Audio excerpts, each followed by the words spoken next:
माननीय मुख्यमंत्री देवेंद्र फडणवीसजी यांच्या अध्यक्षतेखाली आज जी मंत्रिमंडळ बैठक झाली यामध्ये महसूल विभागाचा एक महत्वाचा निर्णय झाला, ज्यामध्ये येणेबद्दल नॉन अॅग्रिकल्चर करण्याबद्दल ज्या अटी होत्या त्या अटी शिथिल करण्यात आल्या।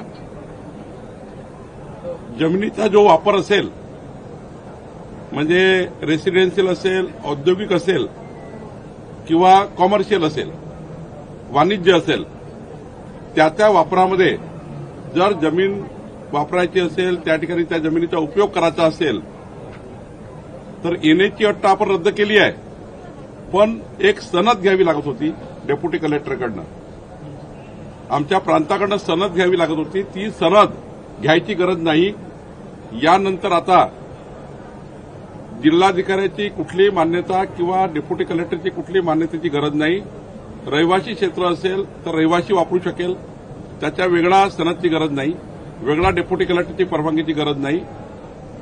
ज्या ठिकाणी वाणिज्य असेल तर वाणिज्य वापराकरता परवानगीची गरज नाही, आणि ज्या ठिकाणी औद्योगिक आहे त्याला औद्योगिक वापराकरता पुन्हा येण्याची आणि सनदची गरज नाही।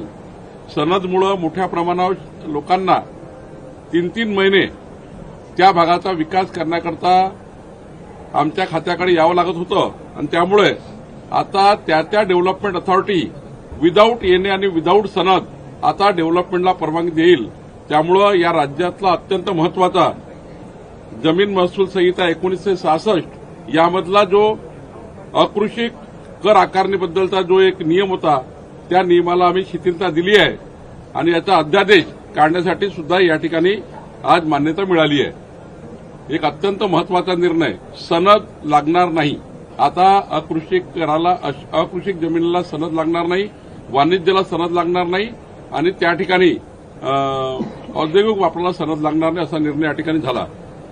दुसरं, सोलापूरमध्ये जे रेनगर आहे त्या रेनगरमध्ये आपल्याला माहिती आहे की 30,000 घरं प्रधानमंत्री आवास योजनेमध्ये माननीय प्रधानमंत्री नरेंद्र मोदीजींनी यांना वाटप केले। नरेंद्र मोदीजींनी वाटप केले, स्वतः प्रधानमंत्री या योजनेला आले होते।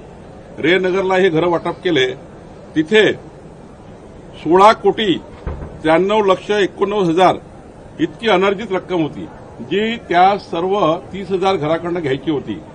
ती आज 16 कोटी रक्कम शासनाने माफ केली आहे। 16,93,00,000 रक्कम शासनाने माफ केली, आणि सोबतच अकृषक कराची थकबाकी माफ केली, आणि सोबतच या ठिकाणी एक सर्वसाधारण ज्या फी घ्यायच्या असल्या त्या सर्व माफ करण्यात आल्या, आणि त्यामुळे आता रेनगरला फ्री होल्ड करण्यात आला। माननीय पंतप्रधान मोदीजींनी जे वचन, माननीय मुख्यमंत्री देवेंद्र फडणवीसजींनी जे वचन रेनगरच्या जनतेला दिलं होतं, तिथले आमचे सर्व प्रधानमंत्री आवास योजनेचे नागरिक या निर्णयाची वाट बघत होते। आता 30,000 घरांना हा आपण मोठा दिलासा दिला। जवळपास 17 कोटी रुपये माफी या निर्णयाने आजच्या मिळाली आहे। त्यामुळे प्रधानमंत्री आवास योजनेमध्ये सोलापूरच्या रेनगरला मोठा दिलासा मिळाला आहे। तिसरं, या ठिकाणी वाईगौड आहे तालुका मांजोरा वाशिममध्ये, त्या ठिकाणी एक भक्त निवास बांधायचा आहे। मोठ्या प्रमाणावर यात्रेकरू येतात, याला सुद्धा आता जी जमिनीच्या त्या ठिकाणी जमीन द्यायची होती या वाईगौडमध्ये, ती जमीन एकही पैसा न घेता त्या जमिनीला भक्त निवास बांधण्याकरता या ठिकाणी देण्यात आलेली आहे। त्यामुळे तिथल्या ग्रामपंचायतीची जी मागणी आहे की भक्त निवास आणि यात्रेकरू बांधकामाकरता आपण ही जमीन आज शासनाने मोफत दिलेली आहे।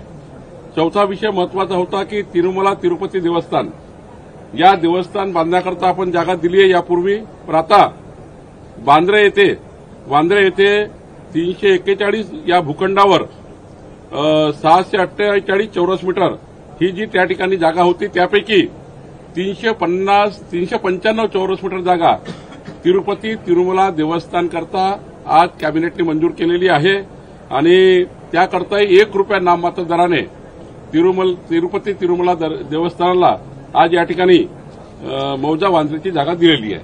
4 महत्वपूर्ण निर्णय आज महसूल खात्याने घेतलेले आहेत। हिंदी में सिर्फ कहने का बता दीजिए, कहने जो है वो कितना इम्पोर्टेंट है शहरी इलाकों के लिए? और देखिए कि इंडस्ट्रियल एरिया हो, कॉमर्शियल एरिया हो, वाणिज्य एरिया हो या रेसिडेंशियल एरिया हो, जो डेवलपमेंट प्लान में सैंक्शन है वहां पर येने की हमने अभी जो सारी कंडीशन निकाल दी है। अब वाणिज्य में वाणिज्य व्यापार करने के लिए हमारे तहसीलदार, कलेक्टर, डिप्टी कलेक्टर के पास आने की जरूरत नहीं है। जो डेवलपमेंट अथॉरिटी डायरेक्टली उनको परमिशन देगी। हमने सारी सनद, सारे नियम शिथिल कर दिए। जो डेवलपमेंट में आड़ा आने वाला था ये नियम था। अब कोई भी व्यक्ति, उनका अगर घर रहिवासी क्षेत्र में है तो उनको लेने की जरूरत नहीं रहेगी, कोई सनद लेना नहीं पड़ेगा।